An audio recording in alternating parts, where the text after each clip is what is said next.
everyone, welcome to today's Udemy lesson. There's a whole bunch of goodies you guys need for your kids, from foundations to lipsticks to mascara, a whole new world out there. But we will cover that in a different lesson, whereas today's lesson is all about brushes.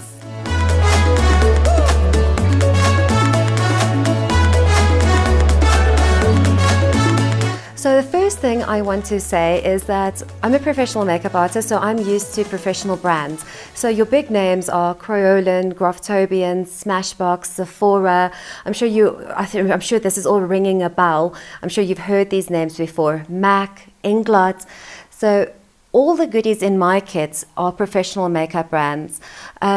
But as you are starting out, it's okay. You don't need to have the professional makeup stuff in your kit, because makeup, even as a hobby, is quite an expensive one.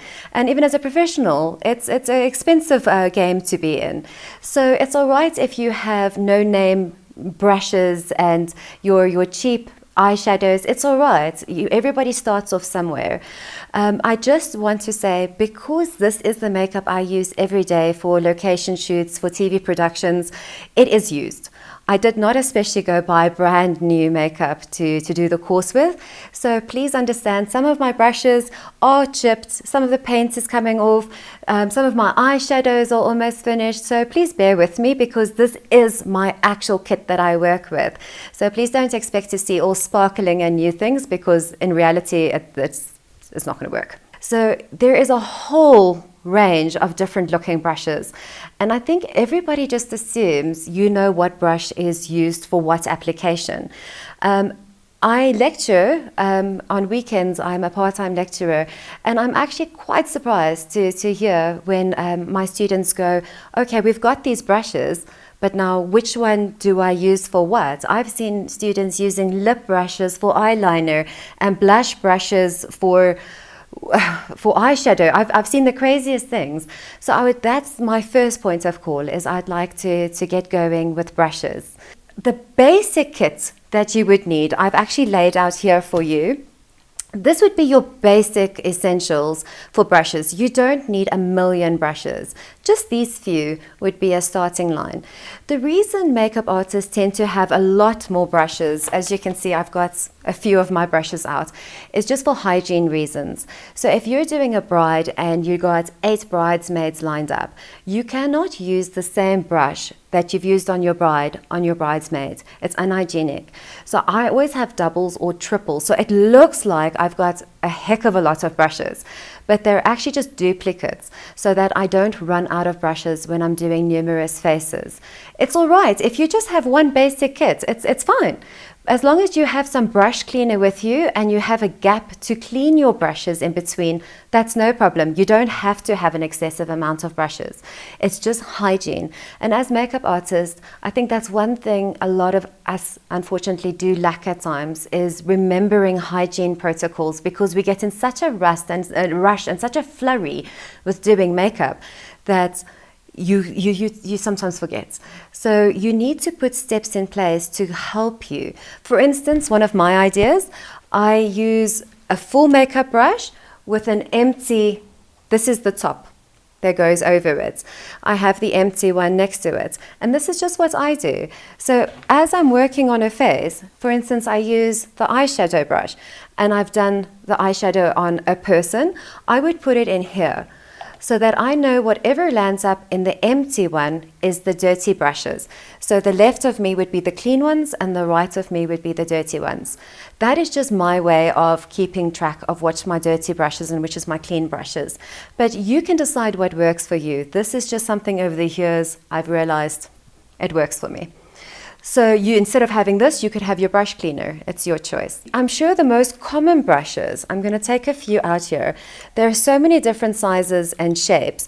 And I think this is why people get a little bit flustered when they see them, because they think that everything is used for something different, where in actual fact it's not.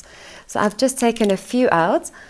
These are all eyeshadow brushes. So if they're flat, they are eyeshadow brushes. So you can have small ones There's like little ones and there's bigger ones. And the difference with the small ones and big ones, to be honest, I think actually comes down to you as a makeup artist. What is your preference? Do you prefer working with the bigger eyeshadow brushes, or do you prefer working with the little eyeshadow brushes?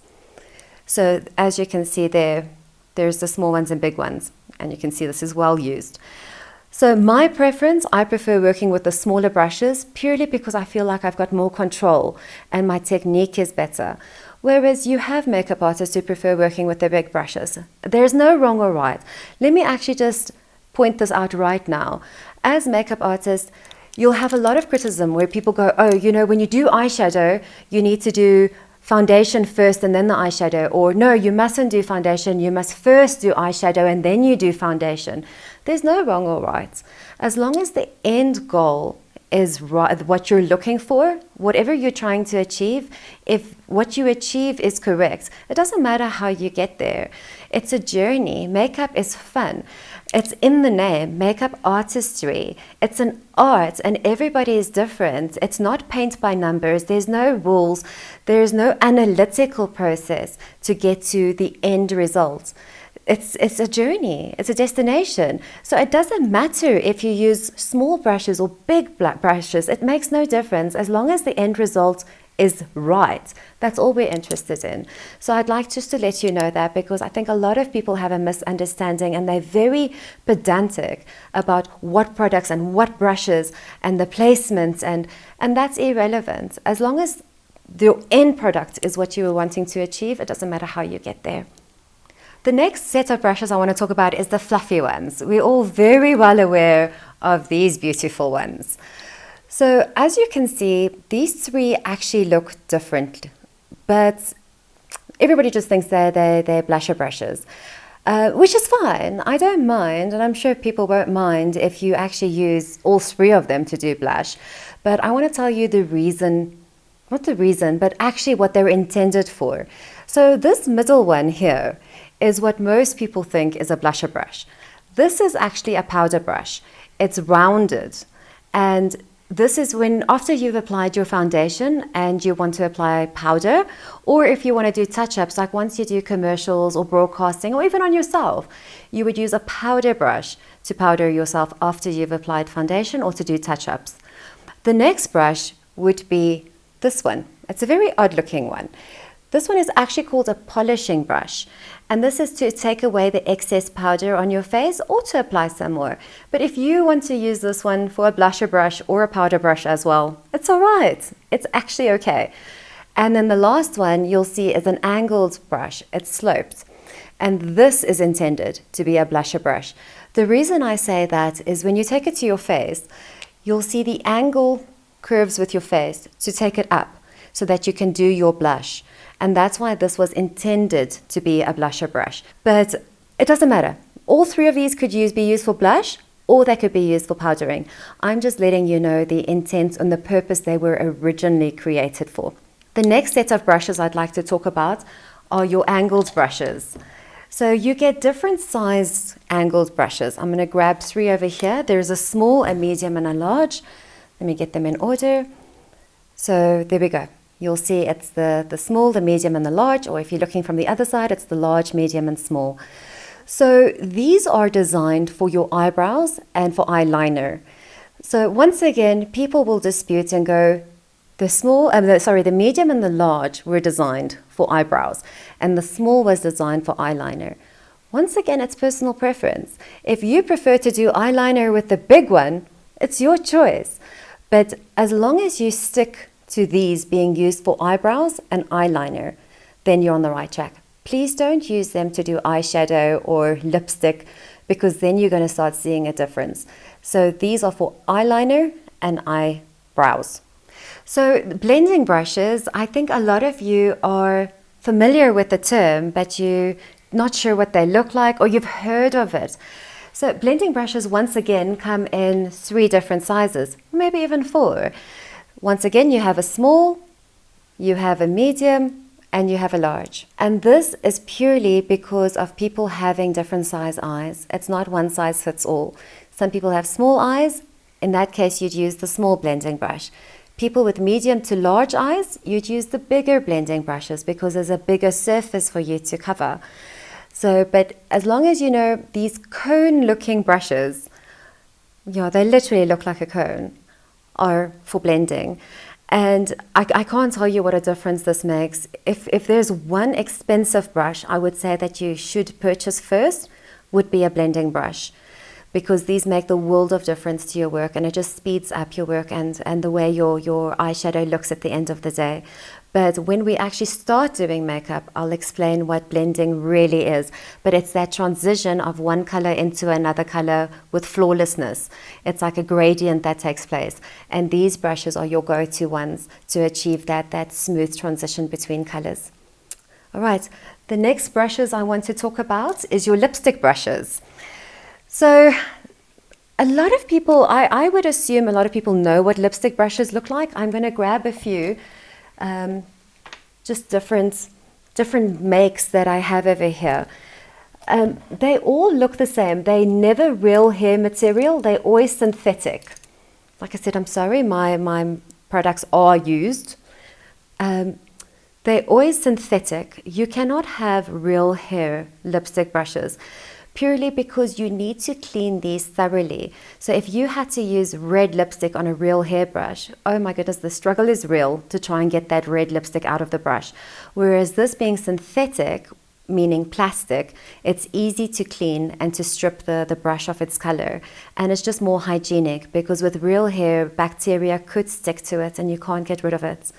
So these are your lipstick brushes. Please don't use them for eyeshadow or blush. Like, you know, there's a bit of reason with brushes, you know. There is like the fluffy brushes, you know, there is a bit of leeway with regards to using them for blush and for using them for powder. And the same with like the smaller and the bigger eyeshadow brushes. But lipstick brushes are designed for your lips. Angled brushes are designed for eyebrows. All right, so there's no leeway with those. The next thing I want to talk about is your disposable mascara ones. I think everybody has seen this one in their kit. It can be bent. It depends how you want to, what you're most comfortable at the angle of working.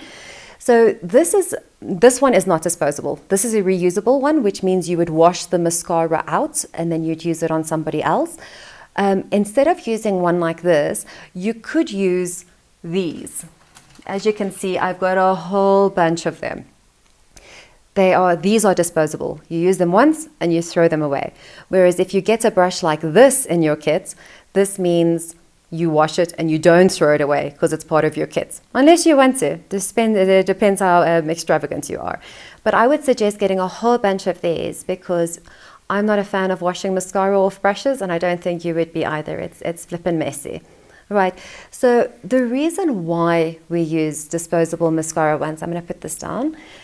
If you think of it logically, you cannot see what virus or bacteria is happening in somebody's eye. For instance, they could have a sty forming without them knowing. You only see a sty once it is formed. You know, their eyes could be itching and they could just think it's allergies. In the meantime, it's a sty developing, or it's maybe pink eye, or it's some bacteria affecting their eyes, and you won't know it. So a lot of people go, oh, but wouldn't that be the same for the rest of your face? Well, the rest of the face, you would see something as it develops. So if you have a cold sore, you would see it developing immediately. If you've got acne, you see it. Everything else on the face is very prominent and you see immediately. But the eyes are a tricky subject because you don't see it until it's too late. So what happens with mascara, I'm going to grab a mascara right now. If I can find one, sorry. So with the mascara, if you had to take this out,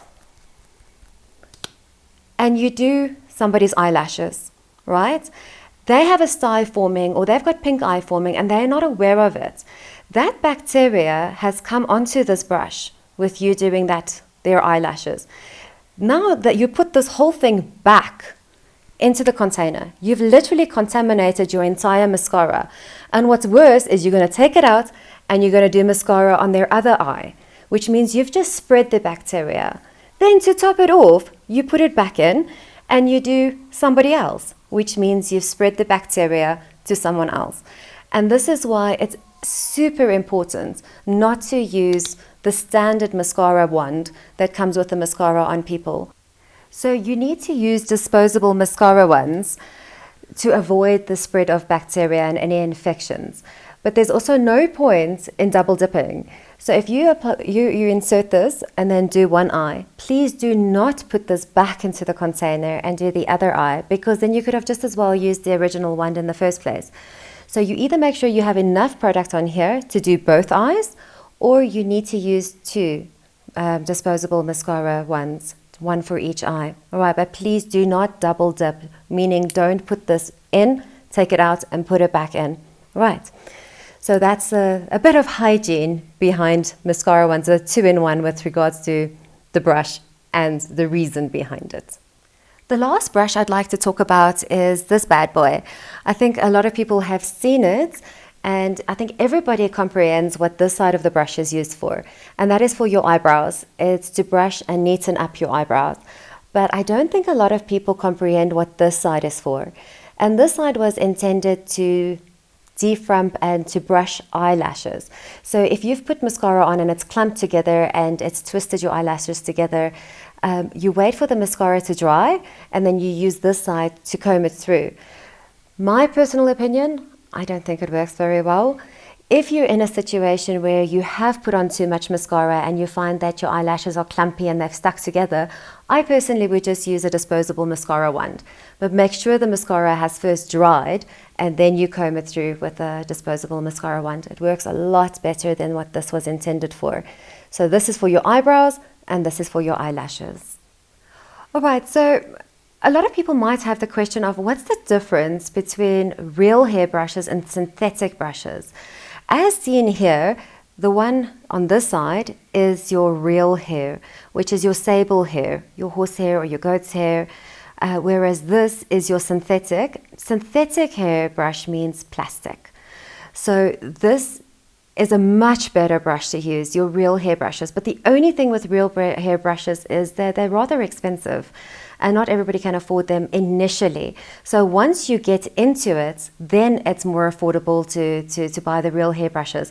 But for now, if you could only buy the plastic ones, it's fine. They are a little bit more tricky to use because they don't hold the product. With sable hair or real hair brushes, when you pick up that eyeshadow, it actually clings to the brushes and the product stays on the brush. Whereas the plastic, if you think of it, plastic is super slippery and smooth, so it doesn't hold the product. And as well, when you're blending with these brushes, even though it's not a blending brush, the blending is so much easier opposed to the synthetic one because it just slides the whole time, whereas you've got more control with the real hair brush. So initially, if you need to start off with synthetic ones because they are cheaper, it's fine. But your end goal would be that you eventually have an entire set of real hair brushes. I'm like, Ina Baba, you're hurting me. Ozzy. Ina Baba. Ow! Ina! How am I supposed to work? Hey? Ow!